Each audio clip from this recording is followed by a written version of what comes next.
What do you do if your faction doesn't have that good of access to AP damage? Well, you can take Plague of Rust, just bring that. Today we're taking a look at this spell in particular, courtesy of Way here. High Elves against Lizardmen. Yeah, High Elves didn't always have Lord of Metal, but they do now, and when it was added to the High Elves, it was particularly interesting for me. Other factions have access to it as well. Empire with Balthazar, Chaos, obviously, Norska. But in particular, I was very interested for High Elves because their armor piercing is not amazing.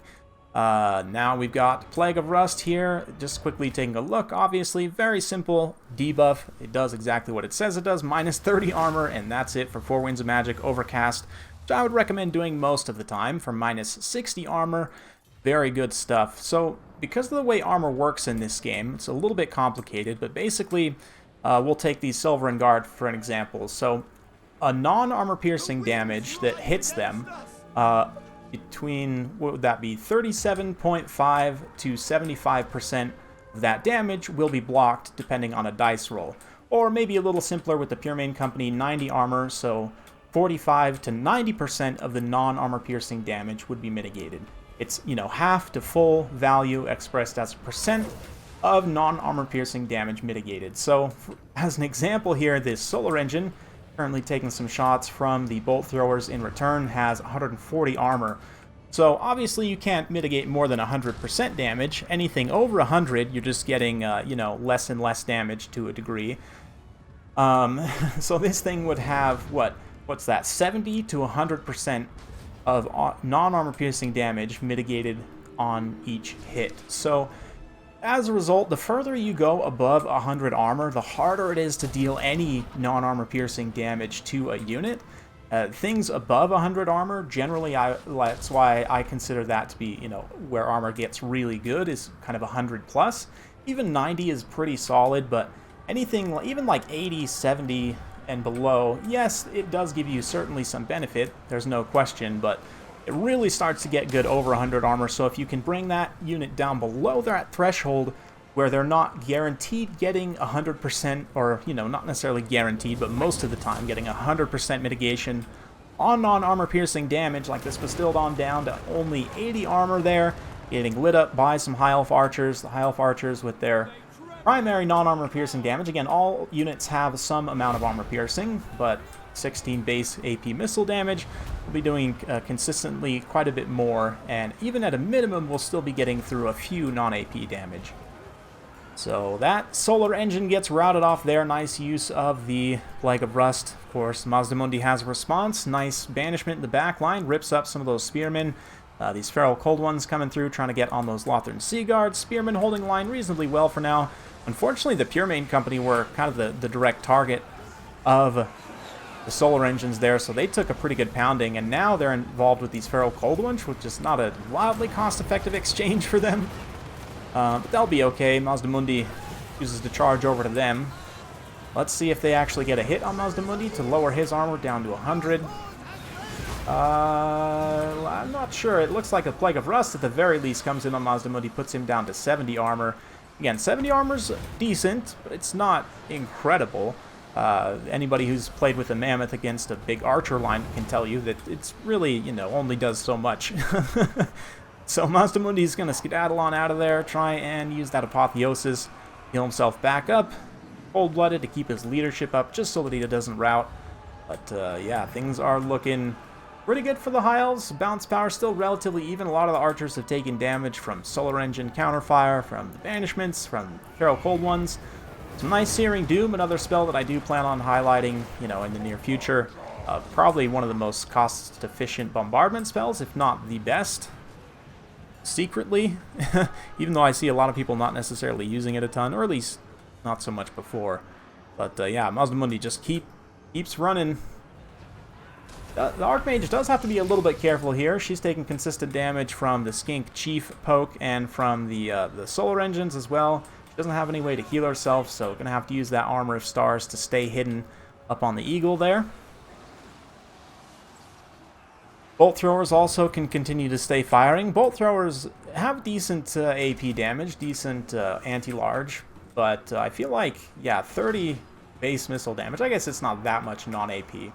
Also, for those of you guys curious, bonus versus large, as far as I understand, now correct me if any of you guys know better, but in this game at least, I know in previous games it was like pure anti-large, or sorry, pure armor piercing. But I believe in this game, anti-large or anti-infantry, it just follows the base units, for the most part, it follows the base units per proportion. So for example, the bolt throwers there with primary armor piercing, on their shots, the bonus versus large would be split between armor piercing and non-armor piercing, but it would kind of follow the same base proportions as the normal attack, right? So if that makes sense. Anyway, a little bit of a deep dive into armor and weapon strength and so on in this. Didn't necessarily intend for this video to be about that per se. I do plan on doing a deep dive into those stats again in the future at some point, but as it is right now, Plague of Rust, just because it's an armor interaction, kind of demands that we talk about it to a degree. Battle's still very close, though. Let's see, so one more solar engine left. It's just about out of ammunition, but Mazdamundi also just about out of HP. He's got some left, but another Searing Doom going down. Hot lead raining on those Saurus Warriors. They're going to try and pull away. You take a little bit of damage from it, and at the very least are forced to move, but the bolt throwers at this point, almost out of ammo. I guess this one actually has a pretty solid amount of ammunition left. 2 models still online as well, so they can probably finish off Mazdamundi here. Save the Plague of Rust for this last solar engine. Finish that off, but we'll see. Might just end up hitting army losses once Mazdamundi's gone. Fast forward a little bit through this. Whoops. Late game, just slightly. Mazdamundi eventually does get routed here. And I believe, yeah, Pure Main Company just eating blow darts from that skink chief there. Yeah, Mazdamundi goes down, and Lizardmen player throws in the towel. So some pretty efficient use of that Plague of Rust there, and we'll see that damage value reflected on these archers and Lothern Seaguard, who all, you know, performed very, very well, well above cost, in some cases more than doubling their cost. And that is kind of directly attributable to the debuffs of the Archmage here. Of course, Pure Main Company also getting a tiny bit of armor sundering in there, but they kind of got roasted a little bit. So, Silver and Guard and Spearmen also do an admirable job of holding the line there. Reavers chasing routing units off. The Bolt Throwers likewise also really nice value, obviously. Just consistently chunking Mazdamundi and the Solar Engines, but love that use of Plague of Rust. Mazdamundi himself did rack up quite a bit of value. Solar Engines, one of them paid for itself, one of them did not.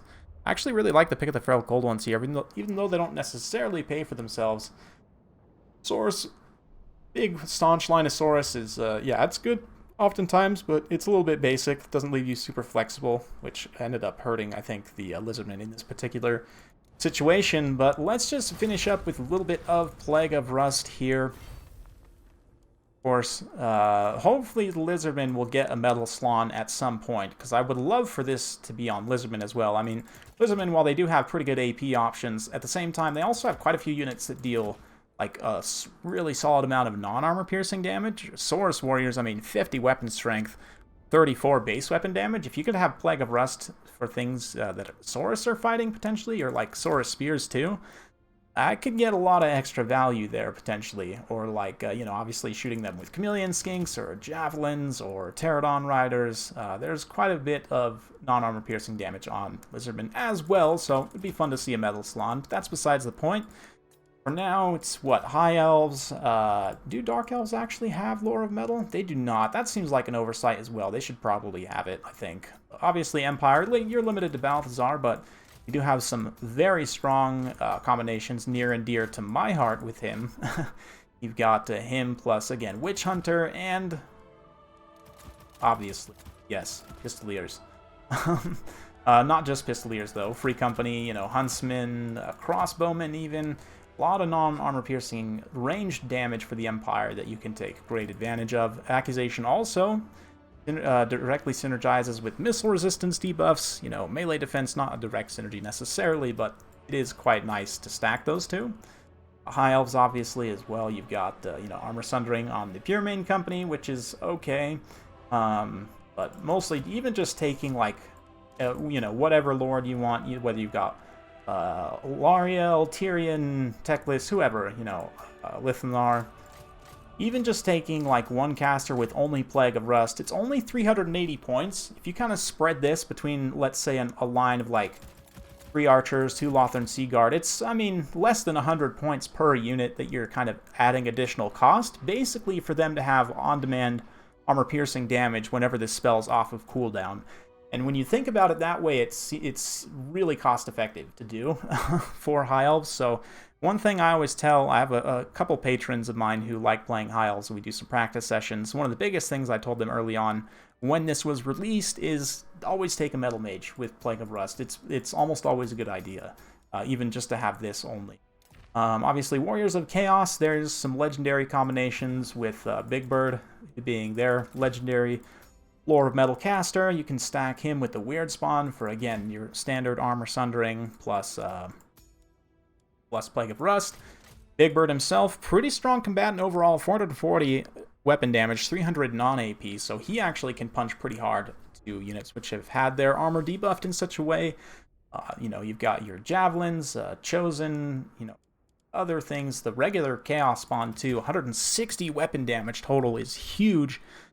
Decent AP, only 42.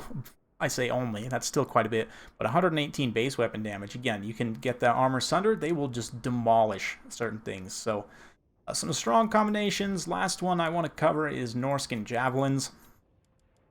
This is, again, pretty clear, but these, no, not the throwing axes, they have armor piercing, but the Javelins, decent armor piercing, 7 AP, and I think maybe their spread is, like, they actually have more armor piercing on their bonus versus large. I could be wrong about that.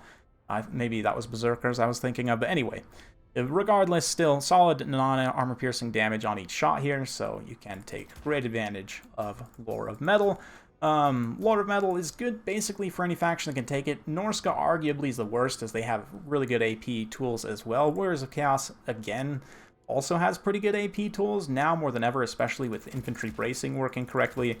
Like, all 3 of the great weapon variants of Chaos Infantry, and the Halberds too, can be used a lot better.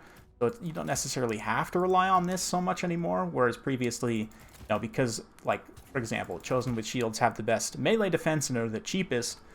Now, they're arguably still, you could use that combination to really nice effect, but, you know, it's not maybe so important as it used to be for Warriors of Chaos. But for High Elves, I think, potentially one of the most important spells in their entire toolkit. So hopefully you guys enjoyed watching this one. If you like this sort of content, be sure to like, subscribe, hit that bell notification button.